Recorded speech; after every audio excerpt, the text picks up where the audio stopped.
Morning, everyone. It's Rob with MMORPG.com. Today I have on the phone with me Joel Bylos from Funcom. Hello. I guess it's afternoon for you over there, and I believe you're in Oslo today. Yeah. It's actually quite sunny here, which is nice. It's very dark here still. The sun's yet to come up. Oh. Yeah, I imagine it's quite, a little bit early. Yeah, I'm an early riser. It's no big deal. I do appreciate you taking time out of your day to talk to us, though, so thanks for that. No worries. So you are in Oslo, but you recently took over the position of creative director for, the three major properties for MMOs for Funcom right now: The Secret World, Age of Conan, and Anarchy Online. How's that working for you so far? It's been a challenge to get a good grip on where we are with all three games. I was saying this jokingly to the dev team that a part of my job is living up to promises that I didn't make. So, and that's, I have to say that so we've been sort of establishing what has been told to the player bases as well on the three different games and making sure that, on TSW it's been fairly obvious because I have been doing that for a while, but on the other two games I've had to figure out what people are expecting to receive, and then whether we can deliver on that and when and how. So, yeah, it's been good, but it's been a process the last few months getting everything under control. You've been splitting time because that team, for people that aren't aware, it's a consolidation effort that took place. I believe the Age of Conan team was up in Canada. The Secret World was in Oslo, where you're at now, and then Anarchy Online, I think that was up in your Canadian studio as well. And you've brought all three of those into a central location in North Carolina. Right. Well, actually, Secret World was, I would say, by the end it was about 60% Montreal, 40% Oslo. So there's still quite a lot of people there was still quite a lot of the team in Montreal. Okay. So, are you splitting your time evenly between Oslo and North Carolina? Have you got used to the East Coast? Well, I've been around a bit. I've been in Montreal as well, a little bit, and my wife is pregnant, so in 3 weeks she's going to give birth, so then I won't be traveling for a bit. So, but that's in Oslo. We live in Oslo, so I travel across to the US. So yeah, I split my time between as much as I can, but I won't be able to travel for about a month after the baby's born at least. So. Well, congratulations. Thank you. Is that your first? Second. Any names? Two. No, we haven't thought of one yet, but the first one's named Kiara, and Kiara is a character out of AOC, so the second one should be something out of TSW. But I don't want to call her Kirsten Geary because she's a complete bitch. So, we'll think of something. They get to that age. I've got 3 of them, and when they get to be about 6, it's kind of like, you are a little... Yeah, no, I'm just kidding. All right, so we're talking about The Secret World. We just had issue 6 within the last month or so that came out, The Last Train to Cairo. How's the player base received the most recent issue so far? I think it's been well received. People have been playing it. The people have been enjoying it, I think. People tend to run it quite often. From what we've seen on the servers, people tend to play it over and over, which is a good sign that it's good content, nice repeatable content for people. There was a lot of small features that we got in with that issue, which are really nice, like the being able to fist fight and things like that. And we're talking about how we can use those further in the game. So yeah, that's been good. And then there was some technical problems with the issue 6 update. There was a few things with the community server that got introduced, and we've been patching to fix those. So we've been doing quite a bit of maintenance work as well and stability work on the community server side of thing, which is very, very good. So yeah, in general, issue 6 has been very good for us. So, and the players seem to really enjoy the storylines that we created. So it's great. All right, so we saw the introduction of a new weapon, the Whip, a new raid layer, and correct me if I'm wrong, but we also saw some enhancements to the PvP system. Yeah, we introduced the battle ranks to PvP, so players can earn experience, like PvP specialized experience, which allows them to rank up, and then as they rank up they can unlock more PvP uniforms, which are cosmetic, but still it's cool to show that you're a badass in PvP. So are these in addition to the 13 ranks that were already in that allowed their PvP outfit to evolve, or is this kind of like a parallel and not It's on parallel. top of? Okay. Yeah, the ranks on the other side are PvE. So this is battle ranks, which are PvP. So this is kind of like it's a parallel system for PvP players.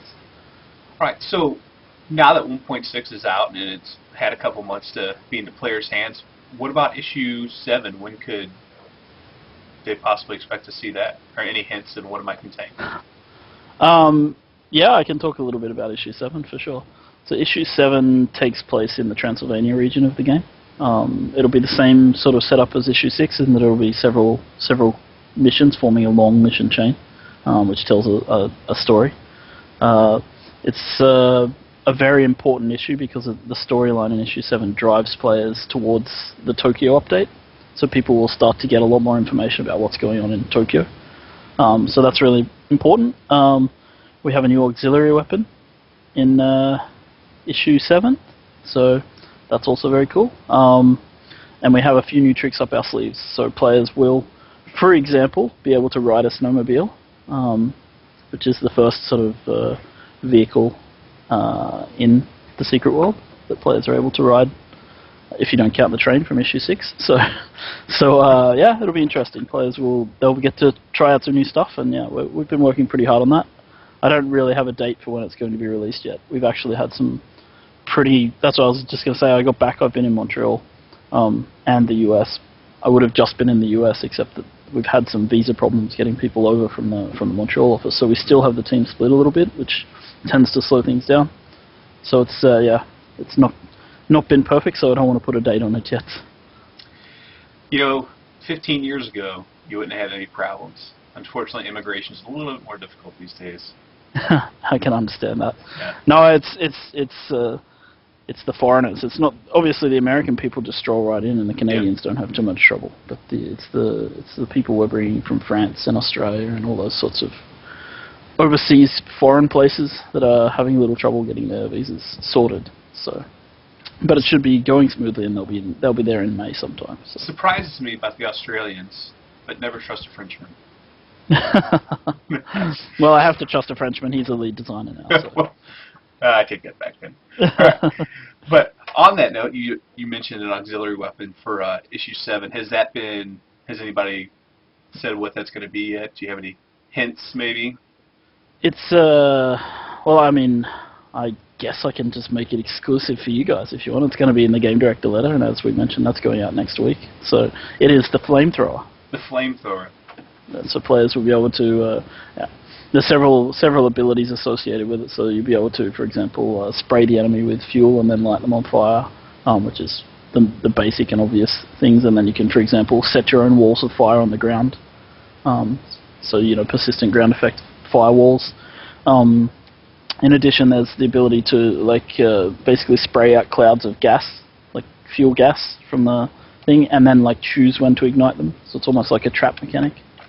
And then there's napalm, which you can use to stick people to the ground and then burn them while they're standing there. So some pretty cool stuff with the flamethrower, yeah. That sounds amazing. It's going to be fun. Yeah, all of it. It sounds like a lot of fun. Actually, I'm really looking forward to that now. I know what I'll be doing when issue 7 comes out. I'll be trying to get my auxiliary weapon to drop napalm on people. Yeah, napalm's cool. All right, well, I don't want to monopolize all the time with the Secret World, because there are 2 other MMOs that you're responsible for, and the next of which would be Age of Conan. So do you want to, I guess the last content update we saw for Age of Conan would have been the Secrets of the Dragon Spine. How's that going? So the first part of that was released in January. So I've been, Age of Conan's probably, AO, the plan's been pretty solid. We know what we want to do with AO. Age of Conan was the one where I had a lot of stuff that's sort of left over and half finished that we need to sort of pick up and finish. So I've done a lot of, I've spent more time on AOC, I would say, than anything the last month at least. So first of all, let me see. My game director's had to go through several things, but let's see. There's the server merges and single server tech that people have been asking for on Age of Conan, so that's one of the priorities for us. So during May, we're probably going to merge down some of the servers, and we're going to consolidate everything so that we can begin this single server tech integration, which means that EU and US will probably be in the same place, same physical location, which is how it works with Secret World as well. And that was what I was getting ready to ask, is this single server tech going to be a lot like the way it is in the Secret World now, where even if you're on a different server, quote unquote, you could still guest with one another and participate? It'll be a more basic level of that, because it's there's a little too much old code in Conan to be able to do it exactly the same way, but what we'll be able to get is one PvE server, one PvP server, one Blood and Glory server if we keep the Blood and Glory rule set. And that's pretty much your free-for-all PvP? Yeah, that's the one with, I think, limited drops and looting and things like that of players as well, so you can kill players and loot off them. Which everyone loves. Everyone loves it, so yeah, it's cool. So there's sort of 3 phases to the whole server merge process, and that'll take a little time. But we're starting in May at least to begin this process. So eventually, yes, we'll get to the point where people can PvP and PvE queue across the servers. We probably won't allow guesting in the same way that Secret World does it. We won't allow PvP players to just jump into a PvP world and start killing everyone. But we will eventually set it up so that people can join the same dungeons, and mini games will be shared. So that's the first thing. And then the Dragonspawn content, which has been worked on. So we're working on 2 of the 6-man dungeons, trying to get them out sometime during May. So one of them has very large animation dependencies, so it depends on how free our animators are. And then, so that's the second part of Dragonspawn, and then there's the Palace of Cetrus raid and minigame, and those are a bit further out. So we're working on those. And then, let's see, tons of revamps of old dungeons, the Unchained dungeons. So that means taking the dungeons from pre-launch and making them level 80, and making them hard and giving them better loot. So people will get, there's quite a few on the list, Crow's Nest, Iron Tower, Zibaluku, Slaughterhouse Cellar, Attilius Mansion, and Atzel's Fortress. So hopefully those will be able to come out over the coming months and years. That's kind of what we'll try to get those out. And then, of course, we have PvP, which is one of the things people have been asking for, is sort of a level playing field for PvP. So one of the really interesting things we're working on is an unchained tier of minigames. And the unchained tier means that if you're a new player or a veteran player, when you join the game, it'll be like structured PvP in Guild Wars 2. You'll be set to the highest level and have all the skills available. And so you'll be able, so gear won't count in those mini games. It'll be skill that matters more than anything. Oh, so that's awesome. So that's the plan on PvP side of things, at least. Real quick to hop back to the PvE for people that really aren't aware. When you were talking about making the instances for level 80, will those actually be like just level 80, or they scale kind of along the way? Because I want to say that I thought there was a mechanic in currently with Age of Conan where the dungeons can scale based on your level and not just be 1 level or 80. We have ACG content, which is automatic content generation content, and those, we have a few of those. They scale. Those are the villas, for example, in Tarantia Noble District, and they scale from like, I think it's level 60 up to 80 or 40 up to 80. I can't remember the exact scaling, but the difference is that with the bosses in the sort of dungeons, you need to add mechanics that, like, because the scaling in those ACGs tends to be just hit points and damage. Mm-hmm. And what we'd like to do is have the bosses need to scale their actual special attacks and things like that. So no, these won't be auto scaling. There'll be a dungeon version, like there'll be the Black Castle, for example, will exist at level 30 as it does, and then it will also exist at level 80 as a different harder dungeon. Okay. So there's cool. And one last question on Age of Conan, and then we'll move on. Is I know that one of the things that was the most recent changes for the game overall was the crafting system. Yep. Is that been completely finalized and in the game, and how have the players received it so far? It's not in the game, and it's the worst news I have to give the Conan players, because it's unfortunately it's there as it functionally works. You can break down items, you can combine items, and you can discover recipes and all that sort of stuff. What is missing and what is a lot of work that I think wasn't really, let's just say it hadn't been considered until we started to look at it, is that like the guild renown system is not compatible with it, so the crafting, which is 1/3 of the guild renown system, doesn't work with the new crafting system, so we need to rewrite that. The battle keeps and the guild cities need to be rewritten to work with the new crafting system, because at the moment they don't. Shrines of Bori PvP doesn't work with the crafting system. So there's a sort of, yeah. So I would we'll say just pretend I didn't ask that question. And I'm just saying there's a lot of sort of background cleanup that needs to be done with the old crafting system. So it's not coming in the next month, to put it that way. It's a bit further out because we need to do quite a lot of work of making sure that all the other systems in the game can interact with the new crafting system in the way that people would expect them to from the old crafting system. I guess that's the best. Yeah.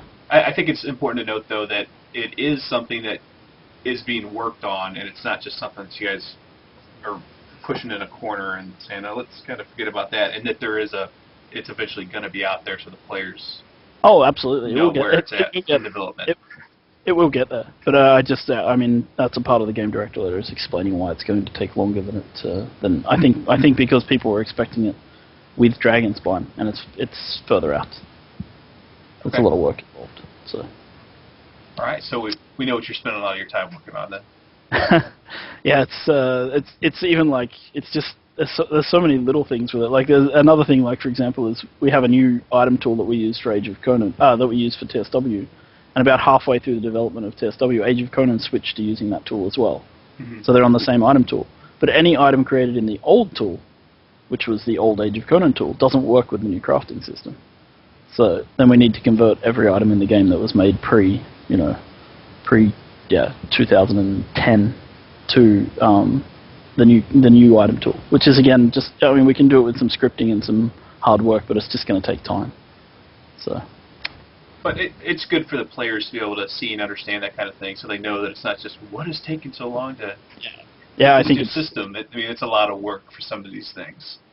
Yeah, it's good to explain to people how things work as well. I mean, it's good for people to know why things take time. Okay. Well, speaking of taking time, that's actually kind of a good segue into our next topic, and that is the third MMO that you're responsible for, and it's Anarchy Online.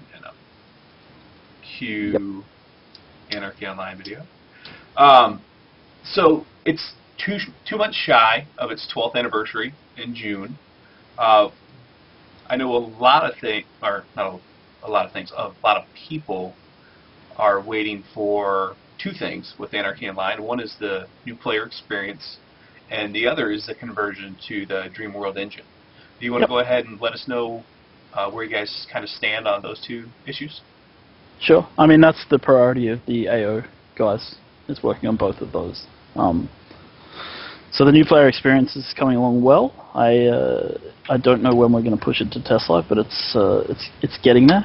The engine conversion, again, it's all going ahead. We've converted everything to the Cheetah engine, which is the Dreamworld's graphics side engine. So everything's there. So we're essentially what we're doing now is working on deployment. So we're able to deploy to servers and patch and all that sort of stuff. So all the artwork at this point for Anarchy Online is done? Well, I mean, it's the old artwork converted into the new engine. So yeah, it's converted, and then we need to basically play the game and look in every nook and cranny and find anything that's broken and fix it. So, I mean, we have issues with some water textures, we have issues with some parts of the game. So it's not all straightforward.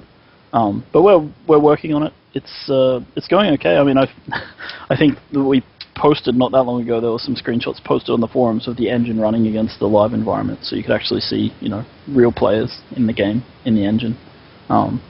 So it's at the state where it's playable. It's just there's we have crashes sometimes on loading. We have all of the little niggling code bugs to figure out. But we are aiming for an open beta of that engine during this year. So but fingers crossed it'll be within a few months, but if it takes longer, it takes longer. understand. And so will the new player experience be tied into that release, or will it be something that's separate from the release?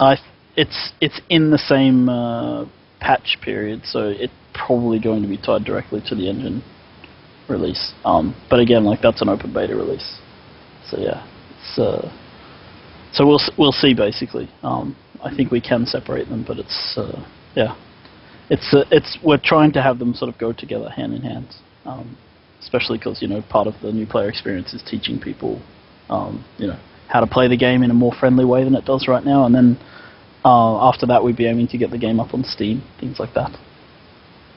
That's awesome. So we could finally see Anarchy Online and Steam, so you'll have a nice brand new player base out there to open the game. Yeah, exactly. And I think it'll bring in a lot of the old player base as well.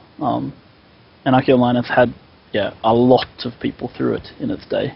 A lot of people have tried Anarchy Online, played the game. So it'll be really cool to get it finished. So right now that's kind of the focus. Everyone's just working on, you know, well, we have a dedicated engine coder working on the conversion. So he's working his butt off on that, you know, constantly. So, and then, you know, we're supporting him with art and everything that he needs to get that done. So we're just working on it all the time. So it's just going to go forward at the pace it goes forward, but it's looking good. I think we're going to post some new screenshots of the engine very shortly, very soon as well. Probably with my game director note next week. That sounds great. You know, some of the newer items that were introduced into the game over the last few years, I mean, they look really good. So if you could just get, like, I remember last year I did a episode of Way Back Wednesday with Fia when she was still working as the producer on that game, and we went around and I had one of my I would hesitate to call it my mount, but my vehicle that I was flying around, kind of like a little speeder. I mean, it looked great. It looked like something you could see in a game that wasn't, you know, 12 years old, but maybe 3 or 4 years old. So some of the more recent assets looked really good.